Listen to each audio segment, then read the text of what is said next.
got another picture soon.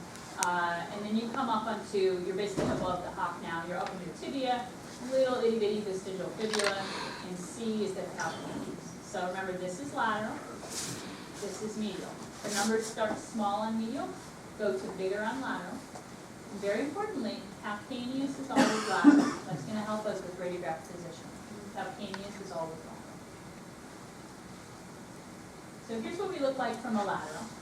So what bone is this here? Tibia, good. What's this kind of circular bone? Talus, good. This guy here? Calcaneus. What side is he on? Good. Okay. And then there's a whole bunch of stuff in here. I'm not really gonna look at the cuboidal bones in this view. So just know that the big guy up here is mostly central.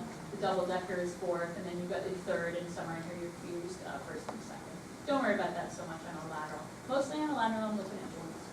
All right, what bone is this right here? Cannon bone, or more accurately, metatarsal 3. Okay. And here's like one of your stuff. All right. So I have listed on here 5 joints. Really, the first 2 here are pouches of the same one. So we're going to consider the talocalcaneal right here just as a pouch of the tibiotarsal joint. So tibiotarsal joint is this, all this big thing over here. All right. You see how there's a big space right here? This is a big joint. It's a high motion joint, meaning when that horse flexes, it extends. It's like this. Remember flexing that horse's hock? How you can get a lot of flexion, almost close that hock? Almost all that motion is coming from here. This is a big joint with a big joint capsule, very easily palpable. Remember that for example. So talocalcaneal, just another part of that. So really just think of tibiotarsal joint. You'll also hear it called the tarsophural joint. The next one down is the proximal intertarsal joint, right here. Then the distal intertarsal joint, and the tarsometatarsal joint, right here. Tarsometatarsal, distal intertarsal, proximal intertarsal, tibiotarsal. Big thing. These guys are low motion joints. They just slide a little bit.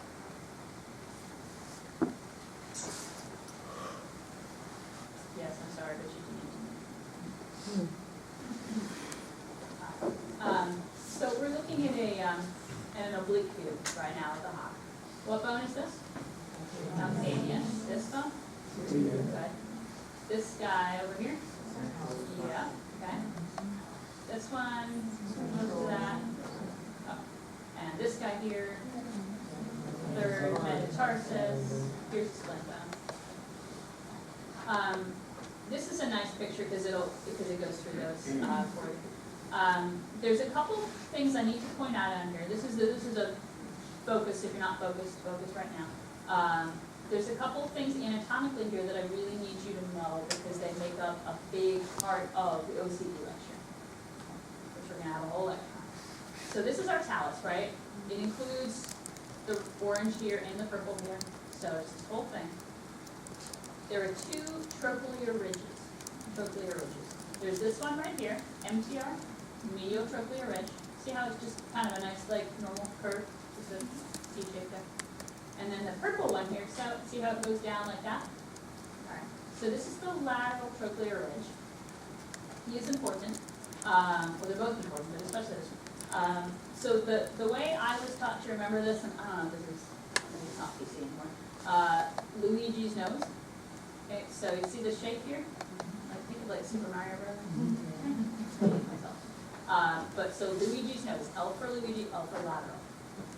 You need to know that. So I don't care if you use the Luigi's way, but you have to know that this, like the one that curves down here, is the lateral trochlear ridge. And the other one is the medial trochlear ridge. So over here on this radiograph, here's my medial, right here. And here's my lateral. Forms that like almost teardrop. Alright. See this thing that says IRT? Okay. I wish I could put a D on there actually, because this is the intermediate ridge of the tibia. Okay.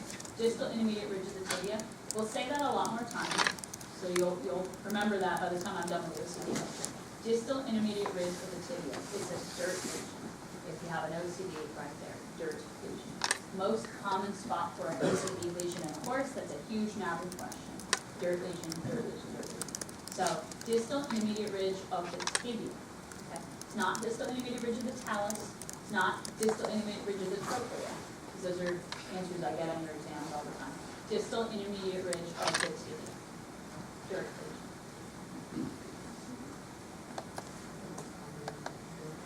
Yeah, most common site of OCD in the horse. And if you don't remember what OCD is, just write it down right now.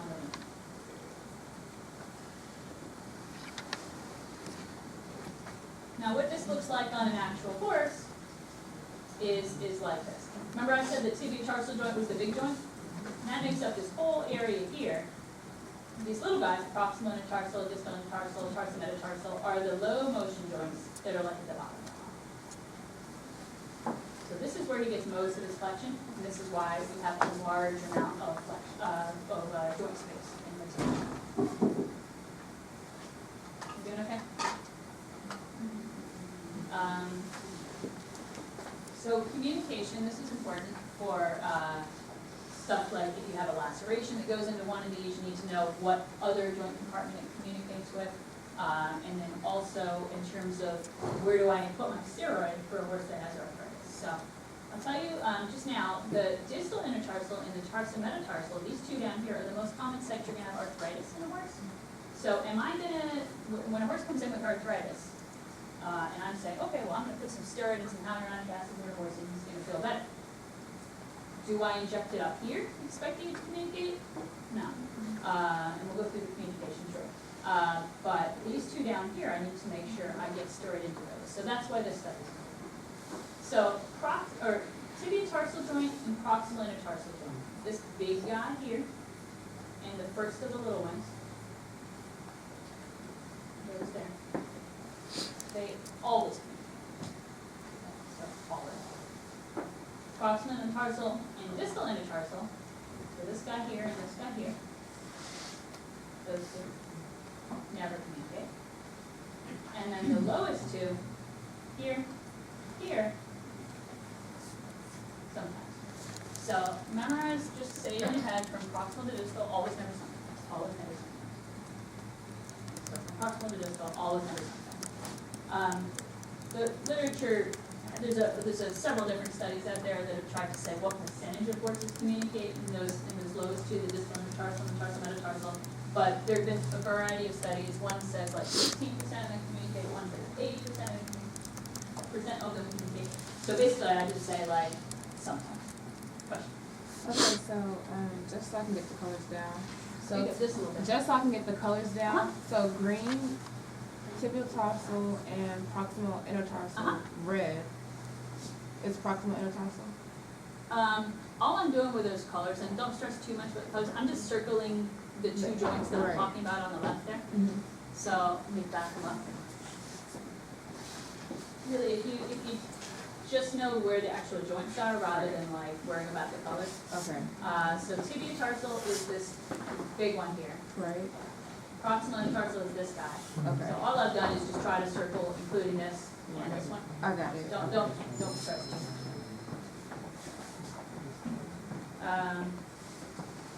So then all I'm doing with the red one here is circling proximal and distal. Okay. Which one you said were the most common for arthritis? What this one first? The lower two. Okay. I think I probably got a slide on it. So distal and tarsometatarsal. So we were talking about where do you put your steroid. Some people will just inject the tarsometatarsal because it's easier. The DIT is actually quite hard to inject, but we should make the effort to inject the DIT because we don't know, is this one of the horses that communicates or does it not? If your horse has pain coming from the DIT and you just inject the TMT and expect it to get to the DIT, but he's one of the ones that doesn't communicate, then he's not going to feel it. That makes sense? Yeah.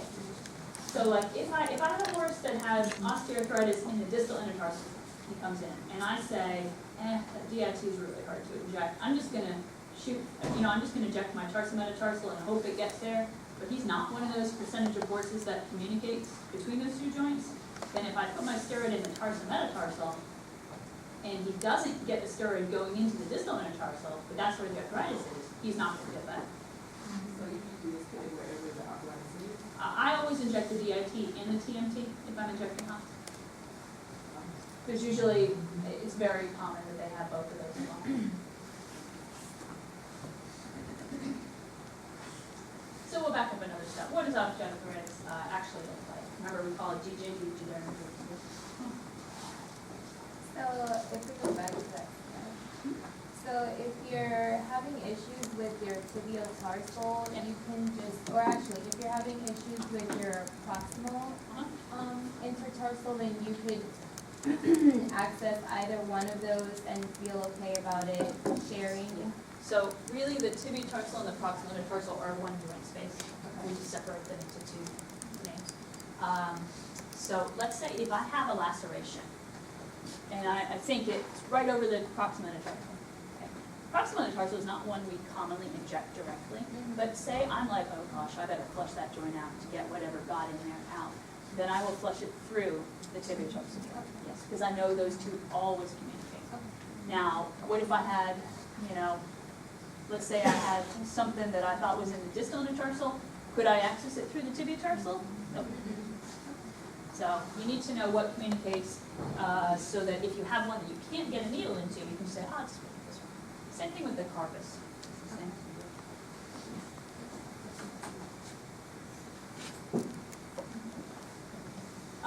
So like I said before, distal intertarsal and tarsometatarsal joints are the ones that are really most commonly affected in your average osteoarthritis of the hop. Now, I'm not just saying that it's impossible for other spots of the hop to get arthritis. Tibiotarsal joint can get arthritis, that's a bad deal. Proximal intertarsal joint can get arthritis. It's not typical. Usually it's like something weird was happening in a joint. Maybe there was an infection, or maybe there was a fracture injury, or something like that. Your average horse is just going after the horse shows, doesn't one day come up with tibiotarsal joint arthritis. He comes up with DIT and TMT arthritis. So that's where you'll put your steroid for treating this typical common thing. So working breeds, horses that are out there doing stuff. Variable ages. Middle-aged horses are really common, can be younger than that. Lameness, 2 to 3. You're not gonna usually have a horse with a grade 5 or even very commonly a grade 4 arthritis, lameness with this arthritis, 2 to 3. I'd like to ask about the lameness scale. Is it for each limb or is it just in general? Yeah, so it's actually for each limb, but it gets a little complicated when we talk about it. So the question was do I say the left front is a 3 out of 5 and the right front is a 2 out of 5? Yes, but when you have multiple lamenesses, especially in either both forelimbs or both hindlimbs, one of them is often covering up the other one. The more severe one is not covering up the less severe one. So it can be tricky to start grading the less severe one because you don't really even know what it looks like on a baseline until you block out the more severe one. So grade 2 to 3 lameness. You'll see these horses, they're lame, they're getting around.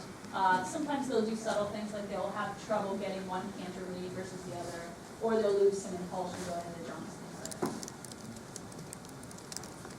How do we diagnose it? This is a big thing for this flexion test, just when we talked about in the slide.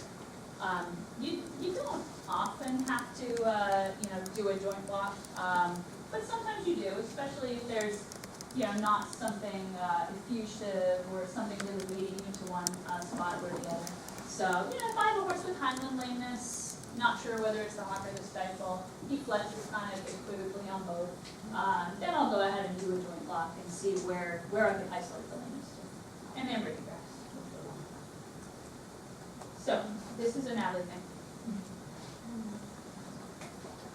Remember those weird words they like? Bone spavin and bog spavin. Isn't that annoying?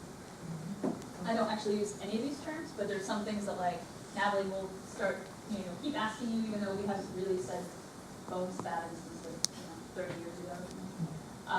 So bone spavin versus bog spavin. Bog spavin is usually caused by an OCD fragment in the tibiotarsal joint. Like our dirt lesions we talked about, those lateral trochlear ridges, something like that. So OCD fragment And don't worry exactly where the OCD is right now, we'll get to that later. But it's a little bone fragment in the tibia tarsal. See this yellow right here? Okay, that's the big joint capsule of the high motion tibia tarsal. The way I remember, the way I keep this straight, is I think about a bog. A bog is kind of like a swamp, right? What's saturating the ground in a swamp? Water, right? So it's really water, right? Now the way I keep this straight is that I know this is a big joint, and I know when it gets effusive, it has a lot of room to fill up like a big old water balloon. Okay? And I can see it, I can feel it, I can blot it back and forth, and so it's filled up with fluid, just like a bog would be. Bone spasm, on the other hand, is osteoarthritis of that TMT and the DIT, the ones I just talked about. Little spots that are low motion joints that get arthritis in those working places. You're going to see this slide again in the OCD lecture, so we'll come back to it and talk about it. Bone spasm, osteoarthritis, little bone spurs on the lower two joints. Bob spasm, big distended tibia tarsal joint from an OCD. Filled it.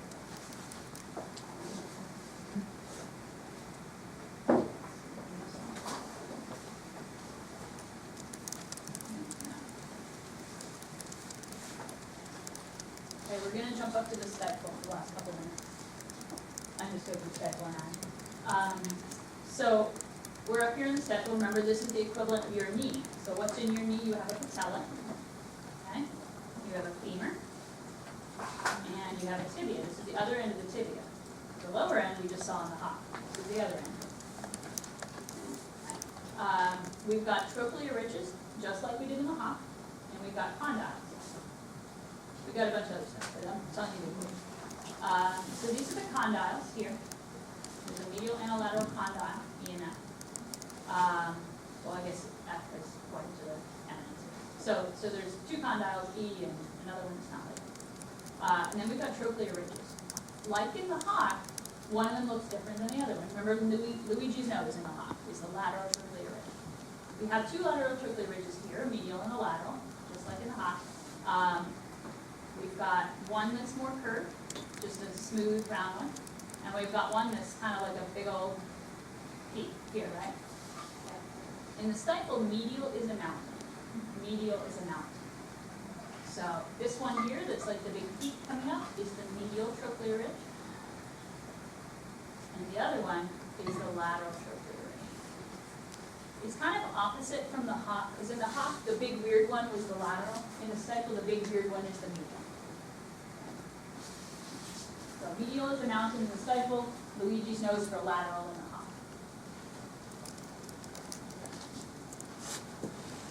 If we're looking at it from the front, you don't really see the trochlear ridges from the front. You're looking at the condyles here. Here's one condyle, and here's the other condyle. Here's our femur, up here's our patella. We're not really looking at that much.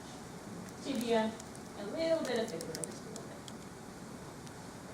Intercondylar eminence is kind of like a little peak up, on the top.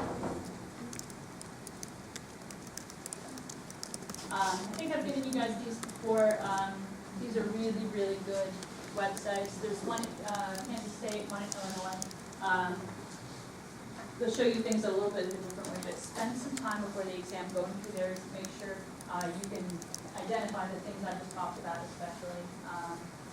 And one of these, I can't remember which one is good because those are both good, but one of them you can kind of highlight all the layers or highlight individual layers. And say, I need to just know where the medial trochlear ridge is, and press that and highlight it in purple or something like that. So it's better than going through a book and just with a labeling, because it's going to show you exactly. You highlight this one, then you turn it off, and highlight the next one.